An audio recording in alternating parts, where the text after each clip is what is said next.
আগামী এই বৃষ্টির ইয়েটা আগামী 4-5 দিন থাকবে, কম বেশি সারা দেশে বৃষ্টি থাকবে। উল্লেখযোগ্য কোনো ইয়ে নেই। এমনি নদী বন্দরগুলো যেটা লোকালি, যেটা আমরা 1 নম্বর কিছু কিছু জায়গায় জানি 1 নম্বর স্থানীয় সতর্ক সংকেত দেখাচ্ছে যে এপ্রিল মাসে এখন পর্যন্ত যে বৃষ্টি হয়েছে, অর্থাৎ গত 26 তারিখ পর্যন্ত আমরা দেখছি সারা দেশে 23% বৃষ্টিপাত কম হয়েছে। অর্থাৎ স্বাভাবিক যে বৃষ্টিপাত হওয়ার কথা 26 তারিখ পর্যন্ত, এর চাইতে 23% কম হয়েছে। তবে মাস শেষে হয়তো বৃষ্টি স্বাভাবিকের কাছাকাছি চলে আসবে। কিন্তু এপ্রিল মে মাস আমাদের ঘূর্ণিঝড়ের সময়, আসলে মানে জলবায়ুগতভাবে এই সময় আমাদের ঘূর্ণিঝড় হয়ে থাকে।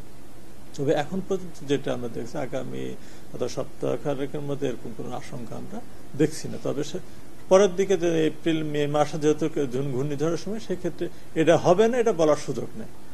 এবং এপ্রিল মাসে এখন পর্যন্ত আমরা যেটা দেখলাম, দেশের সর্বোচ্চ তাপমাত্রা আপনার আসছে এটা ঈশ্বরদীতে গত 22 তারিখে, এটা 39.6 ডিগ্রি। সে গত কয়েক মাস কিন্তু বৃষ্টি নাই, কিন্তু আমরা যদি বলি নভেম্বর ডিসেম্বর 4-5 মাস কিন্তু বৃষ্টি নাই বললে চলে, এরকম অবস্থা হয়েছিল আমাদের ইয়েতে।